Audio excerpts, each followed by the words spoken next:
Now, we know you are defending the presidential jet. You defend it. That's okay. You are defending the acquisition of the presidential jet, but to say that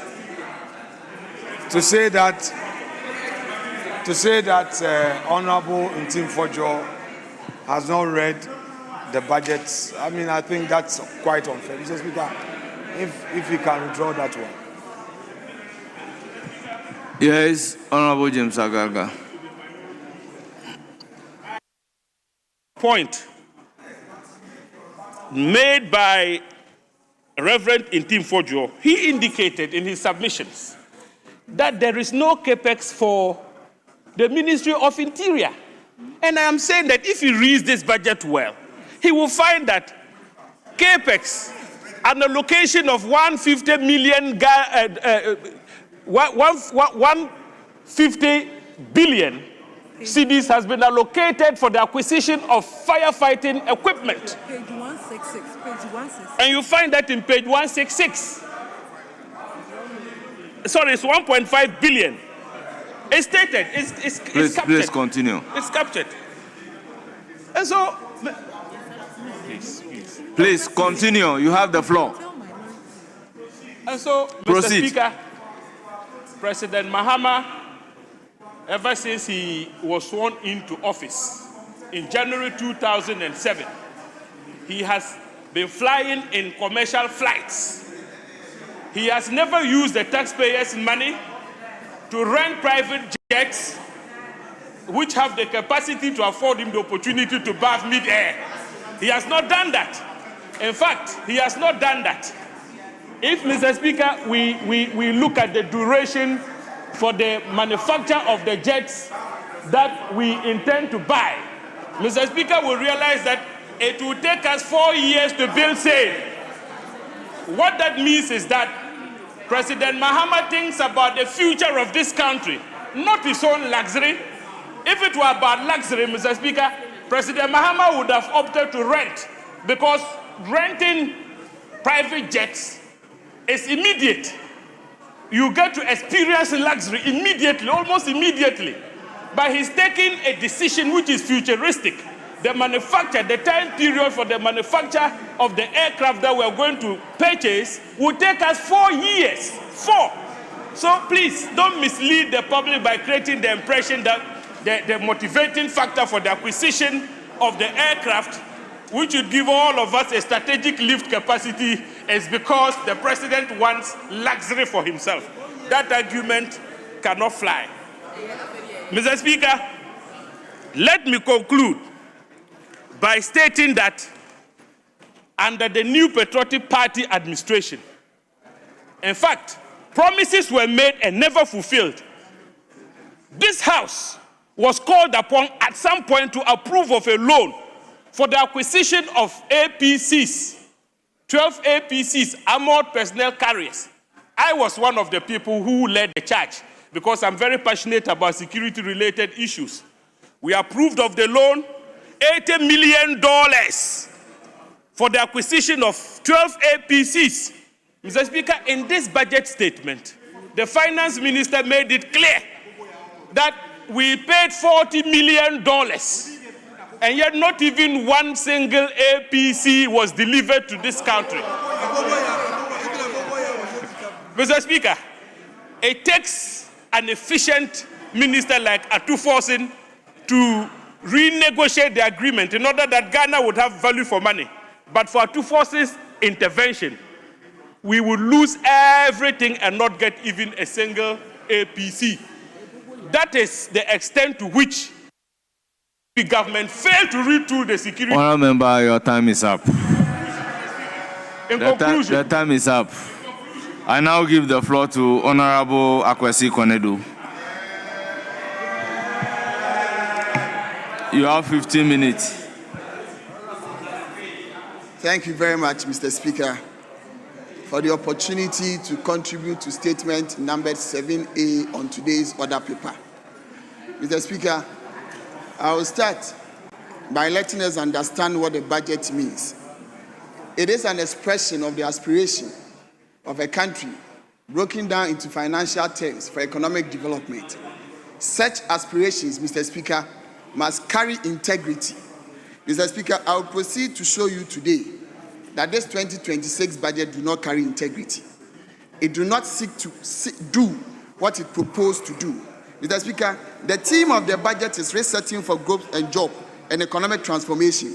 Same was the theme for the 2025 budget, which said to say resetting the economy for growth that we want. And Mr. Speaker, on it said big push. I never knew that they were carrying themselves to push us in a manner into reset, which means to erase all gains that we've made. Mr. Speaker, no wonder that this budget seeks to erase the gains that we are making and we've made in the years gone by. But Mr. Speaker, let me say this, and I'm grounded on the authority of the Bible, and I quote from John 4:38, which says, I set you out to go and reap what you've not labored for. What others have labored for. Mr. Speaker, our brothers on the other side and the government is reaping the labors of His Excellency Nana Addo Dankwa Akufo-Addo. Why do I say so? When the figures are good, they claim in 8 months they've done it. But Mr. Speaker, when accountability rests on their doors, Mr. Speaker, they tell us, how can we use 8 months to judge us? Mr. Speaker, you cannot approbate and reprobate. Mr. Speaker, you cannot lie prostrate and still want hair on your back head. Mr. Speaker, let me show you how this budget lacks credibility. But I must say, statistics were called for. And Mr. Speaker, Global Peace Index, as of September 2025, showed us with the trend analysis that in 2021, Ghana was the second peaceful in Africa, and 7th now in Africa, 38th in 2021, and now 67th in Africa. Mr. Speaker, my brother Sule is sitting on my seat. Just about 9 months ago, I was on that seat. He made claims to the digitalization of the land records. Mr. Speaker, I personally, in September 2024, I was in Takrady, the Lands Office in Takrady. I witnessed myself the digitalization of lands records in this country, same as in Koforidua. We on the other side, Mr. Speaker, will not be like them. Mr. Speaker, will not be like our brothers on the other side. My brother talked about flat licenses, Mr. Speaker. It was in this chamber that I led, under the supervision of my minister, Honorable Abu Jinapo, brought the report from the Committee of Lands and Forestry with the flat licenses to be laid on this floor. Mr. Speaker, we marched here. Members of this house marched and said they will not allow us to meet. We lost the opportunity of becoming the first in the world to issue flat licenses. We supported you just about 2 months ago. I led the support. Sule, I led it. And we passed the flat licenses here. Now you are basking in that glory. No worries. It is good that you bask in that glory, my brother. Mr. Speaker, under the Lands and Natural Resources Ministry in this budget, let me tell you, under our watch in 2021 to 2024, we launched a number of flagship programs. The Green Ghana Initiative, Community Mining Initiative, NALED, Mr. Speaker. The Green Ghana Initiative was oversubscribed.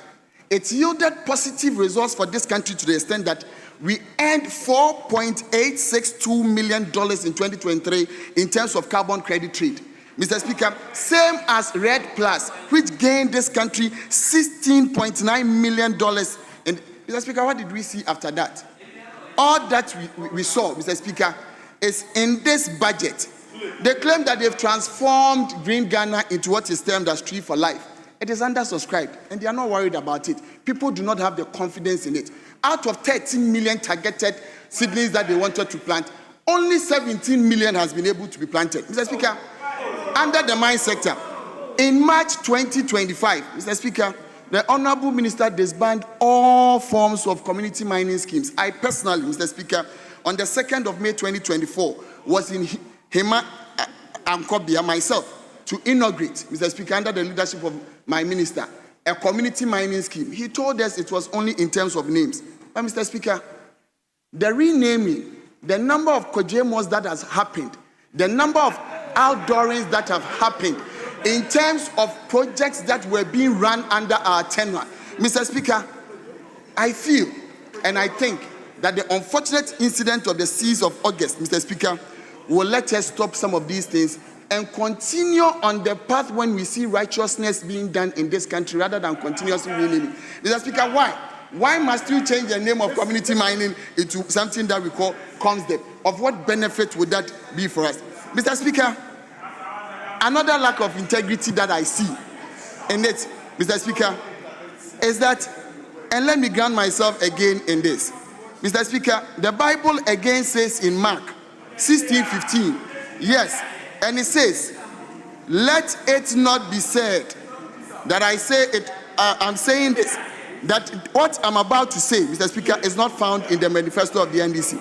Neither was it said, Mr. Speaker, by any of by the presidential candidate or the vice president. But Mr. Speaker, the Bible says in Mark 16:15, and Christ instructed, he said, go ye into the world and preach the gospel to all creation. Mr. Speaker, Mahama 2024 said, commission his members, go ye into the country and say it as it is. And now His Excellency President John Mahama is the president. Why do I say so? In October 2024, Mr. Speaker, on TV3, the majority leader now said, why must you deploy military to chase our young men and women? It is not good. Why? You are using interministerial, Mr. Speaker. He talked about Galam stop. All that he meant was that there should be a cessation to all sort of small-scale mining activities. Again, on the 9th of October, the Deputy General Secretary, and I quote him, or the NDC says, to wait. You continuously do the job when you vote for us. What does that mean? Mr. Speaker, again on the 8th of November 2024, Mr. Speaker, the Honorable Samuel Okudzeto Ablakwa, now the Foreign Affairs Minister, Mr. Speaker, saying this, ban all forms of small-scale mining activities. I mean now and completely immediately. Then the question was posed to him on Metro TV by the host. You mean all forms, not even in forest reserve? He said, yes, I mean all forms of small-scale mining activities. Mr. Speaker, that was his answer. Mr. Speaker, on the 9th of September, Mr. Speaker, a one-on-one interview with now my minister, Honorable Kofi Amabua. Mr. Speaker, he said it. We have to go and declare a state of emergency and go back to the drawing board. Mr. Speaker, the drawing board is a table with a sheet. I don't think they even have a drawing board. Mr. Speaker, my venerable former majority leader, he's not here, so I will not want to mention. He said there should be a cessation. Mr. Speaker, why do I say so? All of these things are not found in the manifesto, yes. All of these things were not sought by the president, yes. But it was a commission, which again, Mr. Speaker, Matthew 16:18 says, and upon you I will build my church. Mr. Speaker, let me tell you, it is indeed upon it, when Jesus commissioned his apostles, it is upon him that the seat of the Pope is called the seat of St. Peter. Mr. Speaker, and it's indeed true. Now it is upon them that His Excellency John Dramani Mahama has built his government. Why do I say so? Honorable Okudzeto Ablakwa is the Foreign Affairs Minister now. Honorable Kofi Amabua is the Lands and Natural Minister now. Honorable Haruna Iddrisu is the Education Minister now. Mr. Speaker, they form the core of government. Mr. Speaker, why can't we say what they said they were going to do? Put a total ban on small-scale mining activities. Mr. Speaker, they are not willing to do it. All of these things were said when we were told that 9 forest reserves, Mr. Speaker, were under siege. Now we are 44.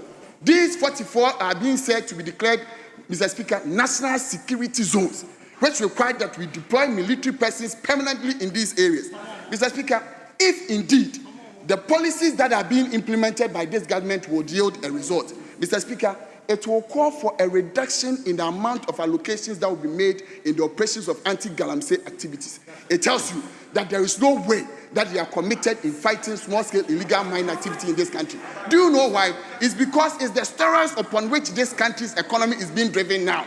Mr. Speaker, we are being told that 4 million people are engaged in it, and that if we ban it, Mr. Speaker, we are not going to get the forest that would help us run this economy. And do you know why? Indeed, it is true. The activities will not yield the results. Mr. Speaker, go into the budget. I tell you, go into the budget. Page 136. The allocation for this year again alone for NIMOS is 150 million. Mr. Speaker, in 2027, it is projected that 177 million will be used. Mr. Speaker, in 2028, it is projected again in page 193 that 197 million will be used. Mr. Speaker, if you have a nephew who you have groomed, trained, nurtured to pass an exam once and for all, will you make another allocation out of your salary for another receipt in the same exams in the preceding year? No. But if you look at all of these things, Mr. Speaker, it tells you. But you see, the activities of NIMO, and Mr. Speaker, I take this very seriously. And let us pay a glowing tribute, Mr. Speaker, to Private Safo Japan Collins, who fell in the line of duty in the activities of NIMOS 2 days ago at Obuasi Airport area. and also to wish 3 of his members who are injured, Mr. Speaker, a speedy recovery. Mr. Speaker, this budget shows no proof of responsiveness, Mr. Speaker. One thing that even baffles my mind, Mr. Speaker, is the duplication of what I see. An allocation for free SHS is 4.2 billion. To end double track alone is 1.1 billion. To buy books alone, Mr. Speaker, is 3 billion. Mr. Speaker, to do buildings, and what are these buildings going to do? These buildings are to end double track, if that is what it is, but there have been double allocation for it. Mr. Speaker, if you go into the DACF utilization formula that has been put out, Mr. Speaker, again in paragraph 1170, Mr. Speaker, there have been provisions that have been made for KG blocks to be built, furniture to be bought, again from that district assembly common fund. Mr. Speaker, the budget does not hold hope. Why do I say so again? Mr. Speaker, 24-hour economy, the headline that was for the campaign, 133, Mr. Speaker, if that was to be implemented, Formula 133, if that was to be implemented, it would have ought to reduce poverty, Mr. Speaker, and therefore it would not have called for us to use an amount of 292 million to buy sanitary pads. Mr. Speaker, I like it when we buy for them. It's important to buy for our young ladies to go to school.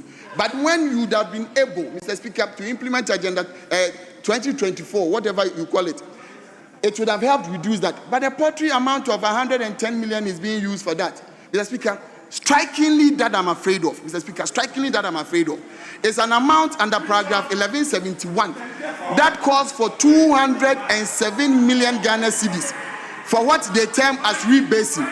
And Mr. Speaker, let me tell you in the budget what the rebasing is meant when they say rebasing. Mr. Speaker, it says under paragraph 82, the October CPI data shows commodities such as garden eggs, cocoyam, leaves, that is contomere, or alifo, pawpaw, that is bofrem, fresh tomatoes, garbage, okra, Mr. Speaker, fried fish, recording significant declines reflecting the payoffs from investment in irrigation, mechanization, and Mr. Speaker, if these things are what is going to be put in the basket, Mr. Speaker, that is calling for 207 million, Mr. Speaker, I'm afraid, contomere in the basket to tell us that prices are reducing, when people cannot pay their electricity bill in this country, when our forests are being degraded, that we need to fight these things and we are not doing. Mr. Speaker, I am saddened. Mr. Speaker, and the last of it, Mr. Speaker, and the last of it, we call for decentralization. We ought to do that. That would help spur industrialization in our communities and our localities, Mr. Speaker. But what do we see? Mr. Speaker, on the 13th of November 2025, the Ministry of Local Government, Chieftaincy and Religious Affairs, Mr. Speaker, issued a letter directed to all regional coordinating councils, telling them that they can only purchase desks from only 8 contractors, Mr. Speaker. Why do you have to cripple the district assemblies? You tell them you are giving them all the monies and you put their hands behind them. But strikingly and difficult for me to appreciate, Mr. Speaker, before I sit down, is that, Mr. Speaker, when you talk about roads, we have what we term as the food roads.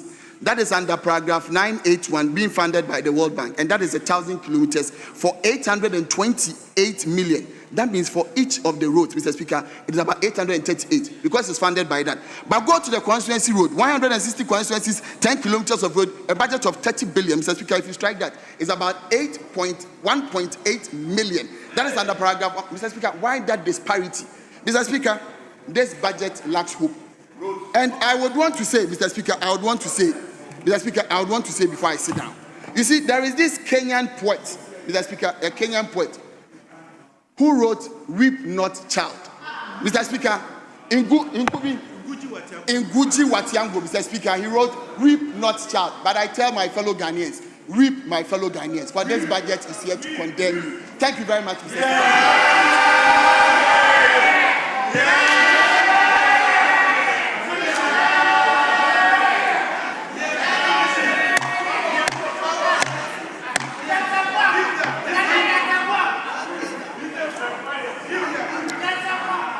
Honourable members, I now proceed to give the floor to Honourable Ahmed Ibrahim.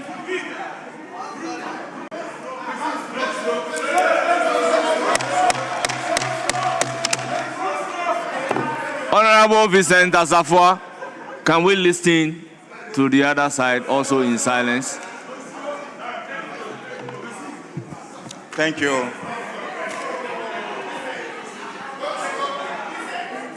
Thank you, Honorable Speaker, for giving me the opportunity to speak in support of the motion. Mr. Speaker, honestly speaking, Ghana man will tell you the case is settled. Mr. Speaker, Ghanaians have come to know between we and the MPP who are the best managers of the economy. Mr. Speaker, an independent judgment is here with us. Mr. Speaker, I've been here for 17 years. I packed all the 17 budgets that have been presented here. Mr. Speaker, the 2026 budget is the best among all. Mr. Speaker, what me and you, including 98 members of my brothers on the other side, were searching for has been found within not 87. They themselves passed a vote of no confidence on their own budget and their finance minister in the last previous administration. Mr. Speaker, not knowing there was somebody among us who could do it. Mr. Speaker, I've been here for 17 years. Ministers of finance who has occupied that office after their tenure, they remain in this country. Where is our former finance minister? Where is he? Where is he? Where is our former finance minister? Matter close. Mr. Speaker. Mr. Speaker. Mr. Speaker. Mr. Speaker. At least, Mr. Speaker, I was here. Where is our former finance minister? Mr. Speaker, I'm saying this because not as a trivial matter. He occupied the high office of the Minister of Finance. He presented budget to us. Mr. Speaker, when I came here, the first finance minister was Kobna Dufo. After his tenure, he remained here. After that, Setekwe, after his tenure, he remained here. He was even giving an IMF assignment. He still went and came back. Mr. Speaker, I saw Honorable Bauredu after his tenure, he remained here. Mr. Speaker, I saw Honorable Osafumafu after his tenure, he remained here. Mr. Speaker, where is your former finance minister?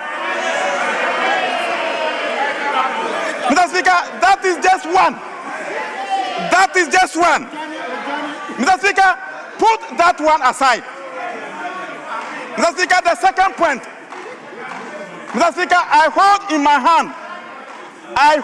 my hand the 2011 budget statement and economic policy of the Republic of Ghana passed by Honorable former Kobna Dufo under the tenure of His Excellency Professor Mills and John Dramani Mahama, John the Resetter. Mr. Speaker, what we could not do from 2000, NDC did it in 2011. I handed over to them. And I'm talking of the, Mr. Speaker, I'm talking of the Economic Convergence Criteria of the West African Monetary Zone. And Mr. Speaker, with your permission, I may quote. And for the sake of time, I will not quote. My colleagues should go and find the 2011 budget statement, Mr. Speaker, and read, Mr. Speaker, and read page 13. And read page 13. Mr. Speaker, I have so many points that if I dare to quote, time is of essence. Mr. Speaker, with your permission, Madam Speaker, it is significant to note that for the first time, Ghana met 3 out of the 4 primary convergence criteria, which has eluded us for the past 9 years under the NDC. When we were in government, what Ghana could not do in 9 years, we did it in 2011. Handed over to you. Mr. Speaker, let me take their budget and show you their results.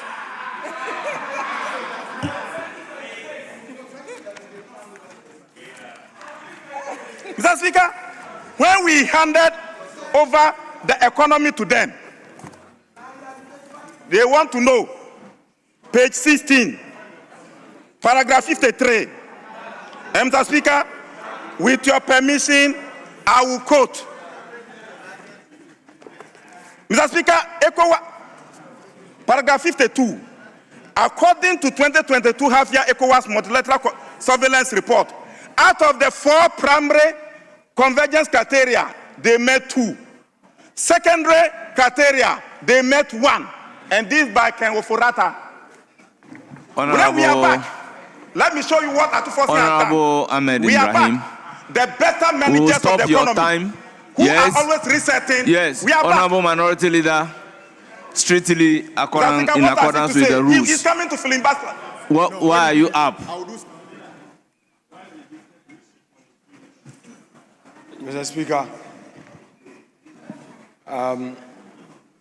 we have to be fair when we are impugning certain motives, especially when such individuals... Remember, guide me by the rules first. Mr. Speaker, if you may be guided by Order 122 and 123, specifically 123, Mr. Speaker, content of speech.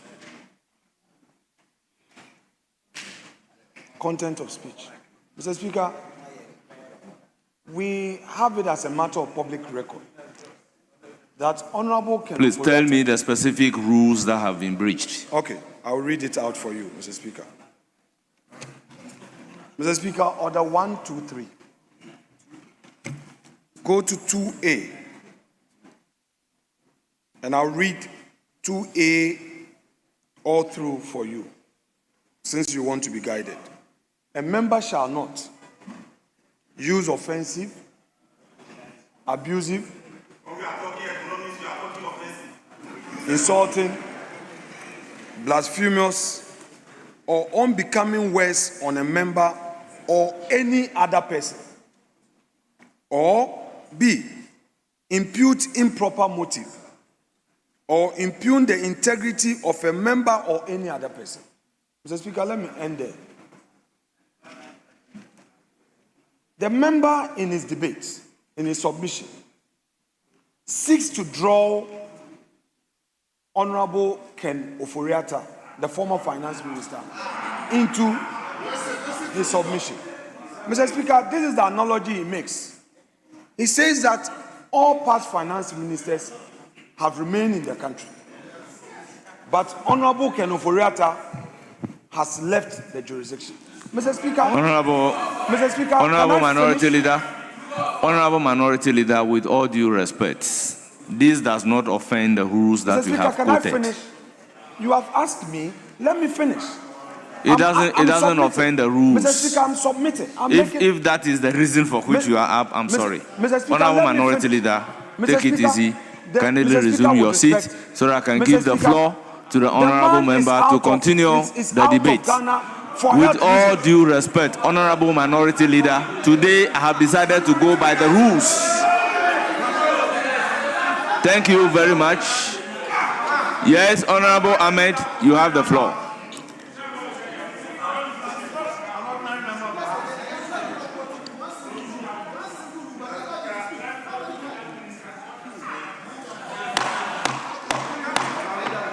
On this date, he said Ken Oforata will return to the country. Honorable Member, you have the floor. On this date, 3FM reported. Mr. Speaker, authoritatively, I was asking rhetorical question, but I needed to solicit an answer from an honorable minority leader, who you know very well I respect Please you. proceed. You are eating into And your take time. you by your words. He gave us authoritative information that by February 18th, the honorable former finance minister was going to be in Ghana. So I'm saying, where is the former finance minister? I thought you were going to tell us his whereabouts. Mr. Speaker,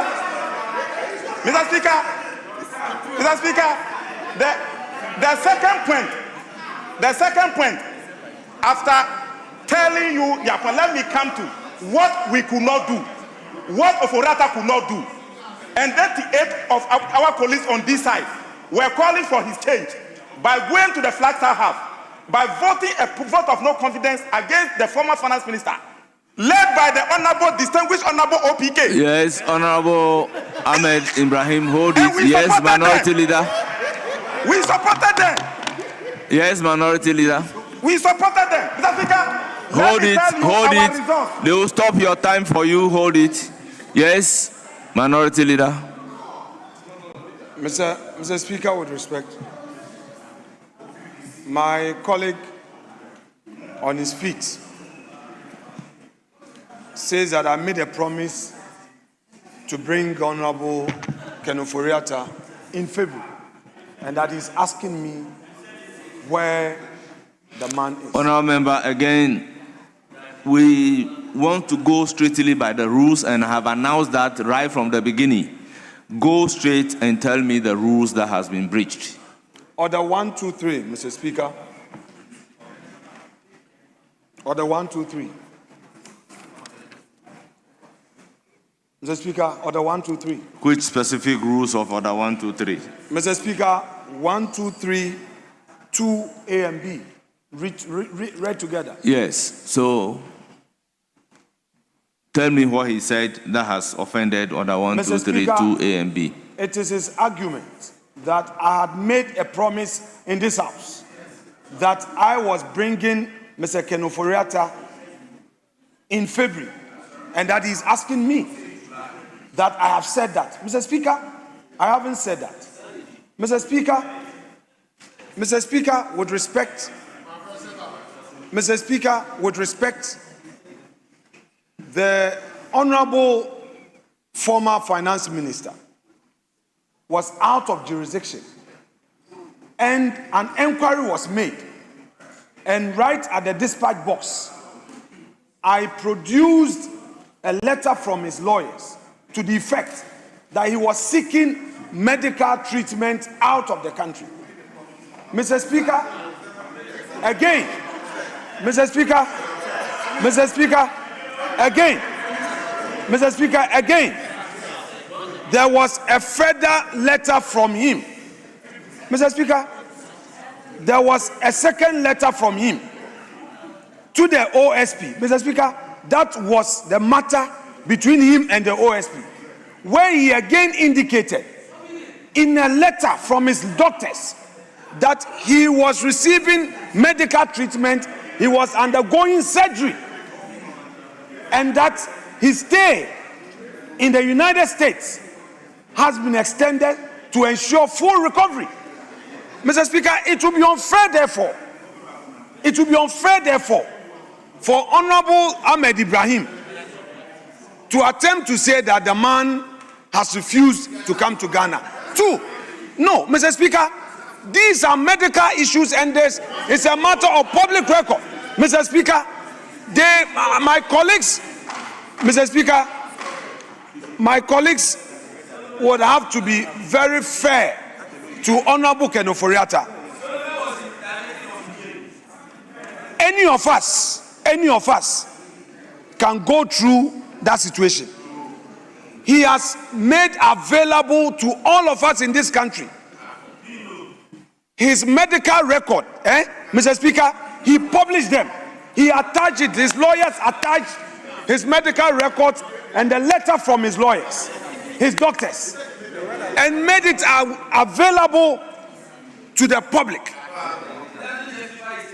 It is not a secret, and you and I know. So let us be fair. It can be you tomorrow. It can be you tomorrow.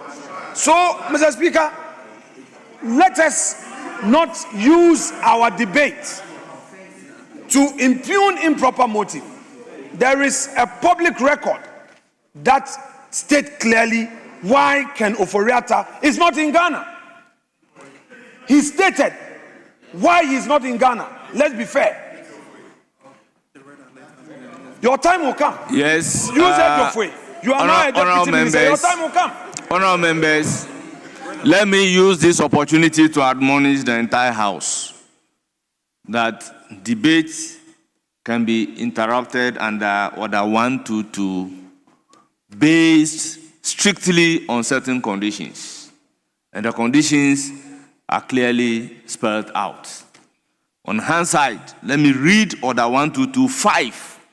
If you get up on a point of order or point of procedure, what exactly is expected of you? Order 122.5 says, a member who interrupts debate on a point of procedure or point of order shall state the rules of procedure that the member on the floor has breached, or the procedural matter that requires a ruling of the Speaker before subjecting the member on the floor to the ruling of the Speaker. We need to comply strictly with these rules. Interruption of debate doesn't give room to any member of Parliament to argue. You will be completely out of order if you use Order 122 to engage in rebuttal. You can take note of the points. When it gets to your turn, then you can state so. So we should stop acting completely out of order. Honorable Ahmed. Yes, Honorable Majority Leader. Mr. Speaker, on this occasion, Mr. Speaker. Honorable Majority Leader, why are you up? I rise on a point of information. Mr. Speaker, 122. Mr. Speaker, to inform.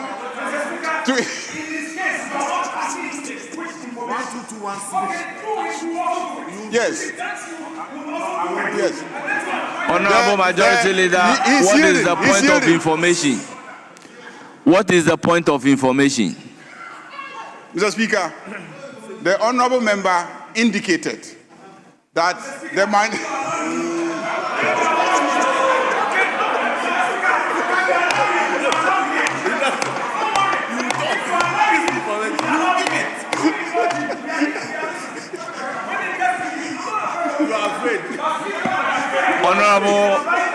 Honorable members, let's look at Order 122.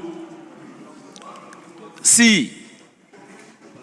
A debate may be interrupted by a point of information, elucidation, or clarification. So if a member gets up to say, I am rising on a point of information, I will ask the member, what is the point of information? Mr. Speaker, the Honorable Ahmed indicated in debate that the former Minister for Finance, who left this country claiming he was going for medical treatment, and it became an issue in this House, that the minority leader, Honorable Afenyo, came to this House to assure us that on a given date in July this year, the former Minister of Finance will be in Ghana and he will produce him. Mr. Speaker, I was the one that day who rose up on a point of order and objected and asked him not to undertake to do something that he will not be able to deliver on. He didn't listen to me. And he didn't listen to me. And persisted. Honorable Majority Leader. Mr. Speaker, it is indeed true that he came to this House and promised to produce Honorable Majority Leader, and he hasn't done that. Honorable Majority Leader, yes, your point of information is that what Minority Leader said, he didn't say. As indicated by Ahmed, he said it. Yes, Minority Leader.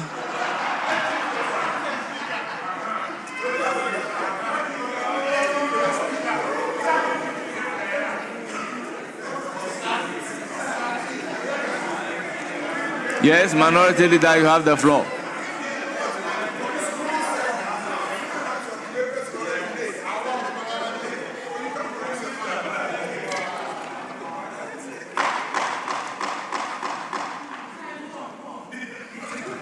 Mr. Speaker, with respect,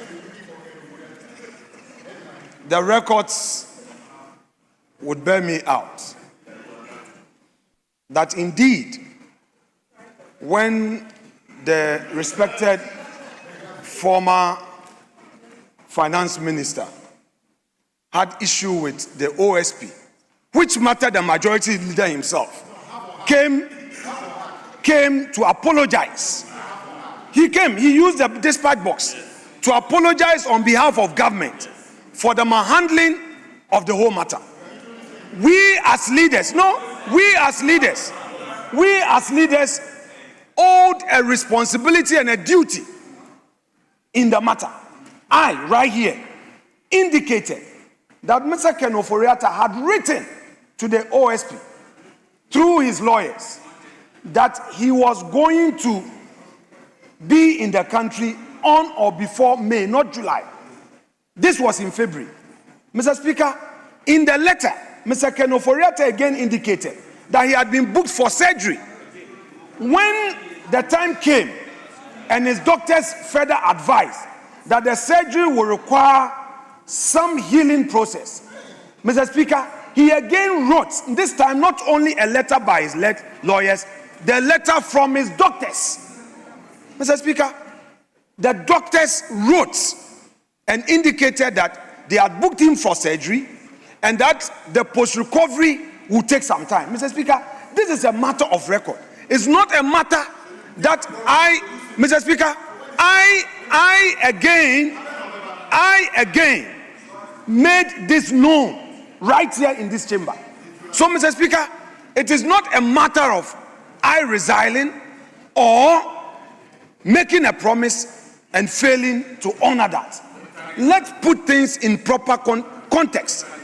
All I want Honorable Ahmed Ibrahim to understand is that when it comes to ill health, our medicals, all of us may go through it one way or the other.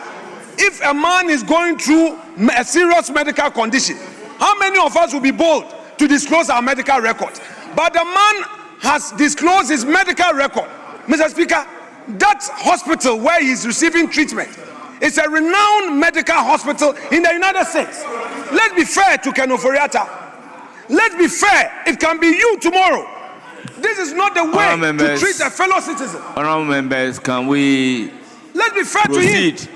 None of us will be bold to even make available our medical records. Can we proceed on the commentary? He has made it available. Honorable members, it appears we are deviating from the issue at hand. Talk to the majority leader. Can we proceed? Is the majority leader? Can we proceed? Honorable members, can we proceed Mr. Speaker, with the commentary Mr. Speaker, on Mr. Speaker, it is the important. budget? This is very, very important, Mr. Speaker. No. When he gave indications, you kept talking and said things that you shouldn't say, giving an impression that members on this side are insensitive to the medical condition of Ken Ofori-Atta. That is the impression you have sought to give. Mr. Speaker, Ken Ofori-Atta was very sick in this country. You could see the sickness in his face. But at that time, it was sweet to be a finance minister. It was sweet to be a finance minister. In spite of the ill health, he persisted and insisted on remaining in this country as a finance minister. How come that suddenly, because today he is being sought after by the law enforcement agencies, he cannot live in this country and is claiming illness? He was sick when he was finance minister. We all saw it. He was sick. Honorable members, can we make progress? Let's make progress. Mr. Speaker, I strictly want to give the floor to Honorable Ahmed Ibrahim. Honorable Ahmed Ibrahim, he's not pretending to be sick. The majority leader must be fair. Honorable you members, can't treat a fellow let's citizen shift like that. away from the discussion Speaker, regarding the medical condition of the former finance minister. We will not accept it. One Honorable day, it could be any of you. Let's shift away. Let's shift away from the medical conditions of the former finance minister. Please continue with the commentary on the debate. Mr. Speaker, I've already laid the foundation that the 2026 budget statement is the best in my 17-year stay in this house. And Mr. Speaker, there's no controversy about this. And Mr. Speaker, I'm saying this as a senior member of this house. Please continue. Mr. Speaker, the first point was in connection with the ECOWAS convergence criteria decisions. Let me go to page 9 of the 2025-2026 budget. What we did in 2011, handed over the economy to our brothers on the other side, and they took us back the best managers of the economy are back, and we are doing wonders again. Look at the results. Paragraph 45, page 9. Mr. Speaker, by the third quarter of 2025, Ghana had met 5 out of the 6 ECOWAS convergence criteria, a marked improvement from the same period in 2024. This progress reflects government's strong commitment to macroeconomic stability, supported by front-loaded fiscal consolidation, credible structural reforms, and an appropriately tight monetary policy stand. Mr. Speaker, let me come.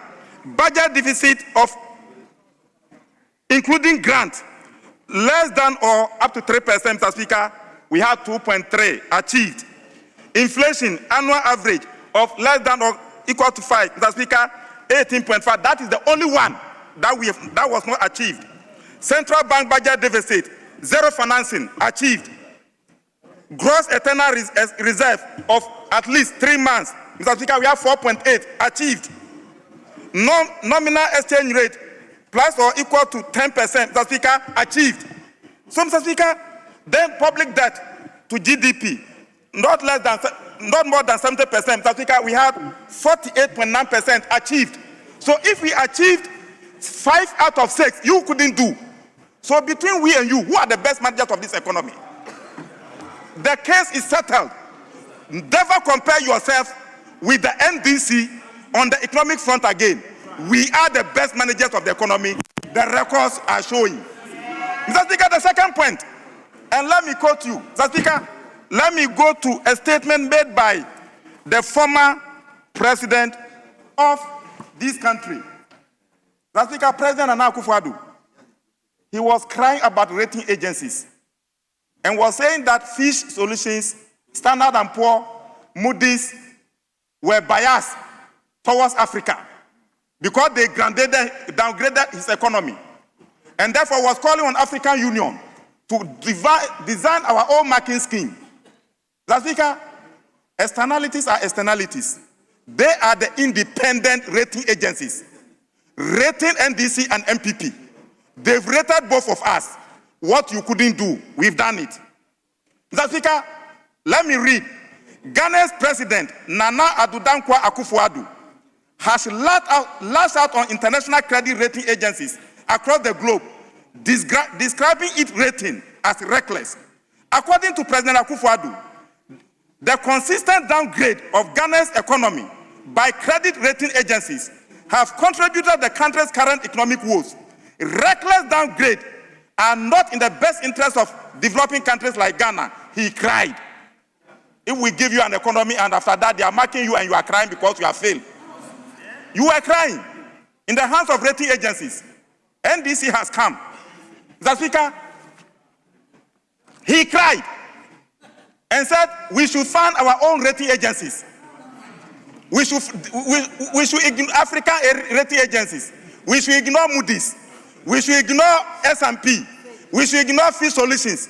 Mr. Speaker, we have not changed any of the examiners. The same examiners between we and you. The same marking scheme. What you couldn't do. We gave you B-minus economy when we were exiting in 2016. You took us to a junk economy. We are back. We are back. We are not assessing ourselves. Mr. Speaker, let me take you to the 2026 budget and economic policy.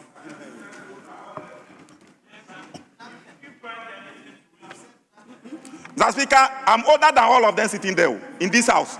So when I'm talking, they must listen. Including the minority, all of them. Before you came, I was here. Honorable member, be mindful of your time. So, Mr. Speaker, by experience, they should learn from me. Oh, Mr. Speaker.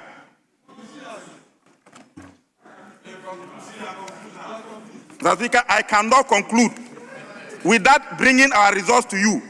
Mr. Speaker, S&P have upgraded Ghana. Fish Solution, Ghana upgraded. Moody's, Ghana upgraded. What you couldn't do, we have done it. And all these are found space in the budget. So if in the whole 16 West African countries, Ghana is the only country that is leading in terms of meeting the economic convergence criteria. If in the whole West African monetary zone, we, S&P, have upgraded us, Standard & Poor, Moody's Solution, Fish Solution, all are saying that the NDCs are the better managers of the Ghanaian economy. What is your case? bring your marking scheme, bring your results. Even you cannot see your finance minister to bring you your results. Your exam papers are with him. But now finance minister should be going from Joy FM, TV3, defending the previous case. Where are they? This was the Atakwa did and we are here. Mubekao. Mr. Speaker, not only that, What is the meaning the of 2024 budget statement and economic policy. What is the meaning of Mubekaho? Mr. Speaker, you know they are good at opposition, so they will stay there for long. And you could see how the minority leader is enjoying minority leadership. What he said, it was a hell. He is there enjoying now. When we were here, we said, come to minority, come to minority. He said he will not sit on that chair. Today he is taking that luxurious chair and even decorating it. Mr. Speaker, on a very serious note, the third point, in 2024, the entire DACF that the previous administration gave to local government in this country was 347 million. You couldn't break the 2024 allocation. You collapsed district assemblies. Monies were not sent to them. Mr. Speaker, from 2021 to 2024, the entire amount that they transmitted to district assemblies was 7.2 billion. Mr. Speaker, first quarter alone, Atufonsi Mahama administration sent close to 987 million. Second quarter, 1.8 billion. Third quarter, 1.4 billion. By the fourth quarter, Mr. Speaker, we have equaled all their 4 years disbursement that they have done to the local government. Do you believe in district assembly, local government administration? Mr. Speaker, they themselves, in 2024, in 2023, they came to this house and told us that they are going to assess all the district assemblies by performing the Part 8. Mr. Speaker, 2024, they couldn't do it. 2024, you couldn't even assess the district assemblies in 2024. So the Part 8, you couldn't do it. Mr. Speaker, in this 2025, Mahama administration has made us perform the Part 9. So that the Part 8, Mr. Speaker, is cancelled because they couldn't do it. They couldn't do it. It is cancelled. We have done the Part 9. 118 district assemblies have passed. 143 have failed. And that is 2024 assessment. Mr. Speaker, all the 118 that have passed, each is getting about 9 million Ghana cedis, 8 million Ghana cedis, 10 million Ghana cedis to be added to their district assembly common fund. Honourable member, your time is up. Your time is up. Your time is up.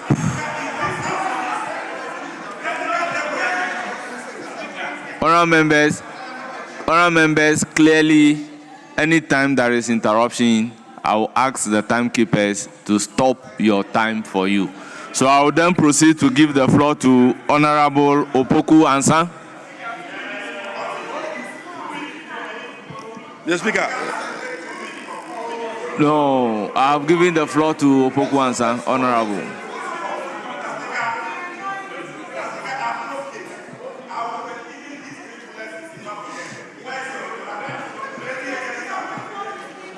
Honourable Opoku Ansah, you have the floor. Thank you. Thank you, Honourable Minister for Local Government. Your time is up. Honourable Opoku Ansah, you have the floor. Mr. Speaker. Mr. Speaker. Mr. Speaker. I mean, if we were to look at the behavior of the local government minister, clearly, it sums up this whole budget. The budget is empty. And they say that empty barrels make the most noise. And so you are speaking for 15 minutes. Everything that the local government minister has sought to do in this house is to just make empty noises by not even making any reference to this budget.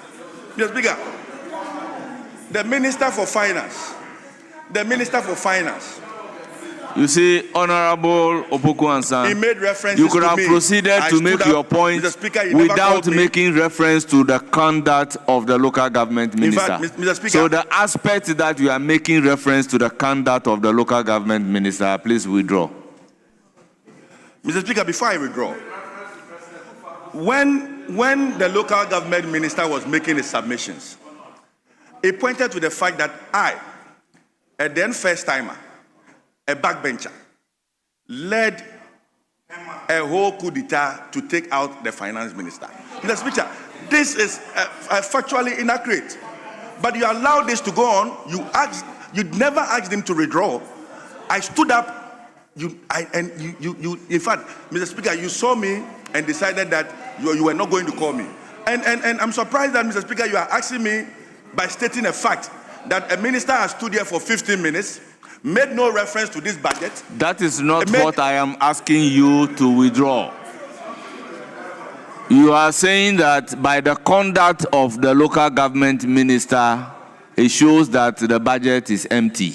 Yes. So, will you consider that as an insult? Oh, no, Mr. Speaker, no. Mr. Speaker. So, you are saying that his conduct is empty?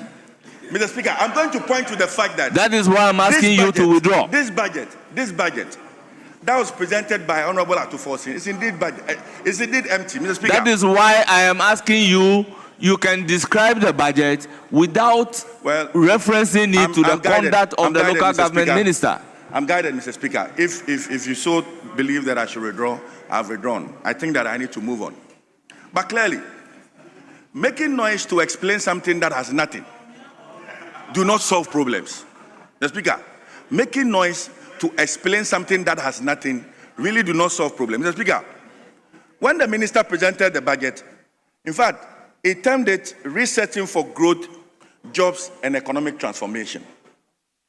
In my small village in Impraiso, people were full of excitement. Indeed, Mr. Speaker, I remember that very day. I even got angry with my side that we were delaying the process and that we should allow the finance minister to present that sweet news that he wanted to give to Ghanaians. But it turned out that whatever the minister did here, he was just engaged in sloganeering. The budget was heavy on slogans, but empty on substance. And that is what I made reference to, that if you come here and present an empty budget, all your people can do is to now seek to want to make noise and shout.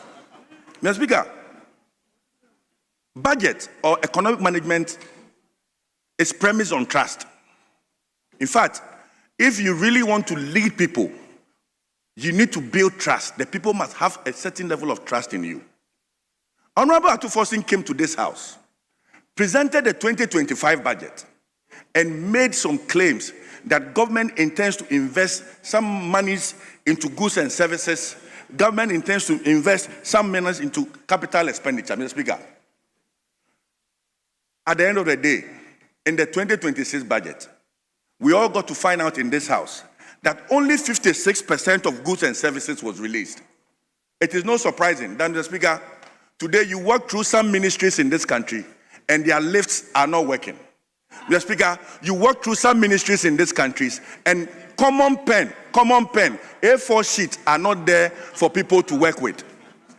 And that is what they were making a lot of noise. That global ratings are rating us, Fitch is giving us this. Mr. Speaker, my little boy is 10-year-old. Recently, I found out that the young boy comes home and he seems to be growing lean. But every day when this boy is going to school, daddy gives this boy money. Then we find out from him, Johnny, why are you growing lean when daddy gives you money?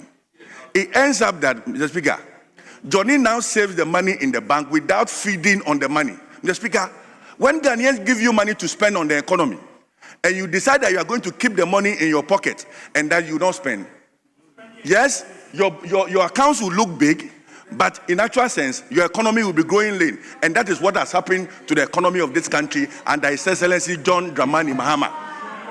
Mr. Speaker, another interesting point is their investment on capital expenditure. Only 34% was released during this 2025, in the 2026 budget. Mr. Speaker, that is alarming. Because this is a government that came with big promises, agenda, the big push, Mahama, whatever, and all of that. That roads are going to be constructed in this country under the big push and agenda.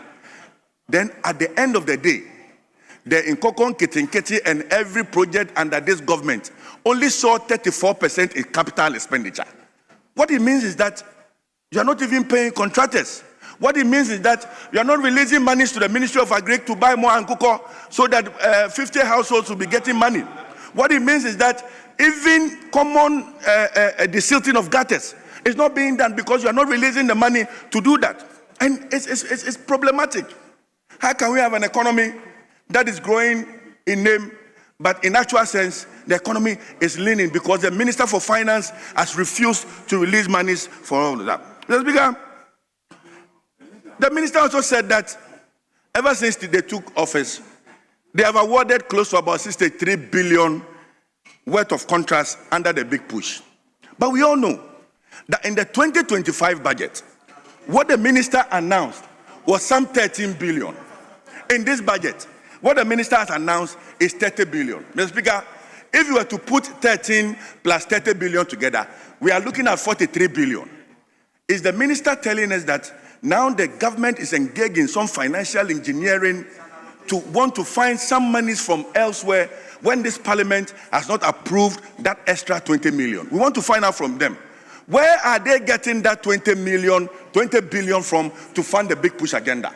Is it the case that they are making noise, telling the people of Fuase that we are going to construct bridge, when indeed the money for that wonderful edifice that they showed us is non-existent? Mr. Speaker, I think it's important that in the spirit of promoting the Public Financial Management Act and ensuring that this government do not violate it, we investigate where this government is going to get the 20 extra billion to fund their big push agenda. It's a matter of concern.